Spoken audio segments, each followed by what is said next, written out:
আজকে তুমি Messi Neymar তাদের যে জার্সি পরে তাদের সাথে সাদৃশ্যপূর্ণ হইতেছো, হাসরের ময়দানে তোমাকে তাদের সাথে ওঠানো হবে। তুমি লিখে নাও, তারা যদি জান্নাতি হয় তুমি জান্নাতি হইবা। তোমার কি মনে হয় তারা জান্নাতি? তারা তো মুসলমানই না, তারা জান্নাতি হবে কীভাবে? যারা অমুসলিম কাফের তাদের ব্যাপারে আল্লাহ তাআলা স্পষ্ট বলেছেন সূরা বাইয়িনা, ইন্নাল্লাযীনা কাফারু মিন আহলিল কিতাবি ওয়াল মুশরিকিনা ফী নারি জাহান্নামা খালিদিনা ফীহা। আল্লাহ তাআলা বলেছেন নিশ্চয়ই যারা কাফের মুশরিক তারা বিনা হিসেবে জাহান্নামী। আমি আর্জেন্টিনা ব্রাজিল এগুলোর পিছনে সময় দিয়েছি, হ্যাঁ এটা ছাড়া তোমার কী বলার আছে বলো? আজকে তো হাজার লক্ষ কোটি যুবকরা সেই বিধর্মী যারা আজকে ইসলাম পছন্দ করে না তাদের জার্সি পরে তারপর এই দল নিয়ে বাজি লেগে কত কোটি কোটি টাকা নষ্ট করতেছে। এই জন্য যুবকদেরকে বলবো সাবধান, তোমার যৌবনকালটা আল্লাহর সামনে যেন ভালো একটা সুরত নিয়ে দাঁড়ায়, তুমি তোমার সময়কে কাজে লাগাও। আসসালামু আলাইকুম রহমতুল্লাহি ওয়া বারাকাতুহু। আজকে আমরা আমাদের যুব সমাজের সময়ের গুরুত্ব নিয়ে একটু আলোচনা করব।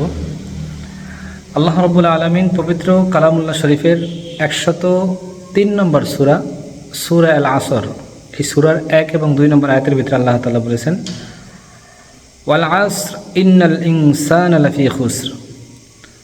আল্লাহ তাআলা বলতেছেন সময়ের শপথ, নিশ্চয়ই সমস্ত মানুষ ক্ষতিগ্রস্তের মধ্যে আছে। এই আয়াতে কারিমা থেকে স্পষ্ট বোঝা যায় সময়ের গুরুত্ব মর্যাদা আল্লাহ তাআলার নিকট অনেক বেশি।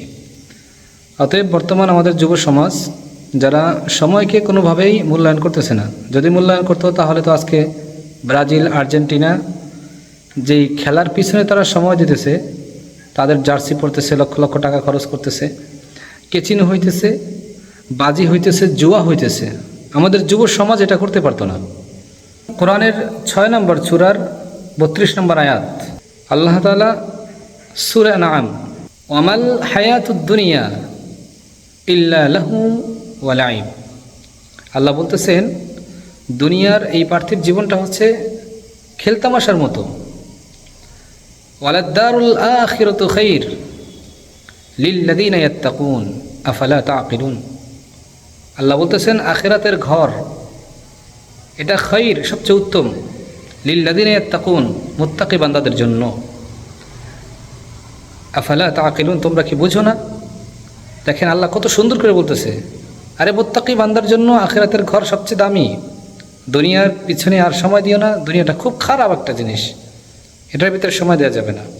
সহিহ তিরমিজির মধ্যে একটি হাদিস আসছে, 2417 নম্বর হাদিস, লা তাজুলু কদাম ইবনে আদম ইয়াউমাল কিয়ামা। কিয়ামতের দিন বনি আদম তার কদমকে উঠাতে পারবে না যতক্ষণ 5টা প্রশ্নের জবাব না দেবে। এখানে 1 নম্বর প্রশ্ন থাকবে কি, আন উমরিহি ফিমা আফনাহ, তুমি তোমার জীবনকালটা কিভাবে কাটিয়েছো বলো। 2 নম্বর প্রশ্ন থাকবে, ও আন শাবাবিহি ফিমা আবলাহ, তুমি তোমার যৌবনকাল কিভাবে কাটিয়েছো। হ্যাঁ আমার প্রিয় যুবক ভাইয়েরা, যদি তোমাকে জিজ্ঞাসা করা হয় তোমার যৌবনকালটা কীভাবে কাটিয়েছো, তুমি কি বলবা? যে আমি আর্জেন্টিনা ব্রাজিল এগুলোর পিছনে সময় দিয়েছি। হ্যাঁ এটা ছাড়া তোমার কী বলার আছে বলো? আজকে তো হাজার লক্ষ কোটি যুবকরা সেই বিধর্মী যারা আজকে ইসলাম পছন্দ করে না তাদের জার্সি পরে তারপর এই দল নিয়ে বাজি লেগে কত কোটি কোটি টাকা নষ্ট করতেছে। এই জন্য যুবকদেরকে বলবো সাবধান, তোমার যৌবনকালটা আল্লাহর সামনে যেন ভালো একটা সুরত নিয়ে দাঁড়ায়, তুমি তোমার সময়কে কাজে লাগাও। দুনিয়ার পিছনে পড়ে তুমি আল্লাহকে ভুলে যেও না।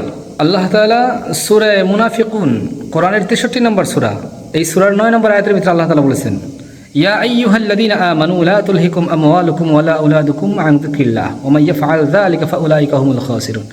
আল্লাহ বলছে, হে ঈমানদারগণ, তোমাদের মাল ধন সম্পদ, তোমাদের ছেলে সন্ততি আল্লাহ তাআলাকে স্মরণ করা থেকে যেন গাফেল করে না রাখে। সাবধান, যদি এটা হও তোমরা ক্ষতিগ্রস্ত হয়ে যাইবা। আজকে যদি আমাদের পার্থিব দুনিয়া, আমাদের দুনিয়ার চাকচিক্য, দুনিয়ার মোহ, আজকে এই দল সেই দল এগুলো করে করে যদি আমাদেরকে সেই রব থেকে বিরত রাখে, আল্লাহর স্মরণ থেকে আমাদেরকে গাফেল রাখে, তো হাশরের ময়দানে আমরা আল্লাহর কাছে কি জবাব দেব? সহিহ বুখারীতে একটি হাদিস আসছে যে 2টি নিয়ামত এইরকম আছে যেটার ব্যাপারে বেশিরভাগ মানুষই ক্ষতিগ্রস্ত। নি'মাতানে মা'বুনুন ফীহিমা কাসীরুম মিনান নাস আস-সিহা ওয়াল ফারাগ। যে 2টি নিয়ামত সম্পর্কে মানুষ ক্ষতিগ্রস্ত, একটি হচ্ছে সুস্থতা, আরেকটি হচ্ছে অবসর জীবন। আজকে দেখেন আমাদের সুস্থতা যখন থাকে আমরা আল্লাহকে একেবারেই ভুলে যাই, যখন অবসর সময় থাকে ইবাদত করি না, এই সময়টাকে আমরা এই যে আজকে যুবকরা যেভাবে কাটাইতেছে, অবসর সময় পেয়েছে, এখনও বিবাহ শাদী করে নেয়, এই সময়টাকে তারা আজকে বিভিন্নভাবে মোবাইলে পাবজি, ফ্রি ফায়ার, গেমস ইত্যাদি যখন যেটা আসে, এই যে এখন টুর্নামেন্ট খেলা আসছে, ফুটবল, এর পিছনে সময় দিচ্ছে। ভাই দোস্ত, এগুলো কখনো করো না। তুমি তোমার সম্পর্ক কার সাথে রাখতেছো? শোনো, আল্লাহ রাসূল একটা হাদিসের মধ্যে বলছে, মান তাশাব্বাহা বিকওমিন ফাহুয়া মিনহুম। যে ব্যক্তি যে জাতির সাথে সাদৃশ্যপূর্ণ হবে, হাসরের ময়দানে তাকে তার সাথে উঠতে হবে। আজকে তুমি মেসি, নেইমার, তাদের যে জার্সি পরে তাদের সাথে সাদৃশ্যপূর্ণ হইতেছো, হাসরের ময়দানে তোমাকে তাদের সাথে উঠানো হবে। তুমি লিখে নাও, তারা যদি জান্নাতি হয় তুমি জান্নাতি হইবা। তোমার কি মনে হয় তারা জান্নাতি? তারা তো মুসলমানই না, তারা জান্নাতি হবে কীভাবে? যারা অমুসলিম কাফের, তাদের ব্যাপারে আল্লাহ তাআলা স্পষ্ট বলেছেন সূরা বাইয়িনা, ইন্নাল্লাযীনা কাফারু মিন আহলিল কিতাবি ওয়াল মুশরিকিনা ফী নারি জাহান্নাম খালিদিনা ফীহা আবাদা। আল্লাহ তাআলা বলছেন, নিশ্চয়ই যারা কাফের মুশরিক তারা বিনা হিসেবে জাহান্নামী, তাদের কোনো রেফারেন্স নাই জান্নাতে যাওয়ার জন্য, কোনো সুযোগ নাই, তওবা নাই, কিচ্ছু নাই। এই জন্য মেরে ভাই, আদবের সাথে বলতেছি, তোমার সাথে আমার কোনো দ্বন্দ্ব নাই। যুবক ভাই, তুমি ফিরে আসো, গুনাহ থেকে ফিরে আসো, এই হারাম কাজ থেকে পরিপূর্ণ ফিরে আসো। এটা তোমাকে কখনোই জান্নাতের দিকে নিতে পারে না, সফলতার দিকে নিতে পারে না। এই খেলা করে তোমার দুনিয়া এবং আখিরাত দুইটাই নষ্ট হয়ে যাবে।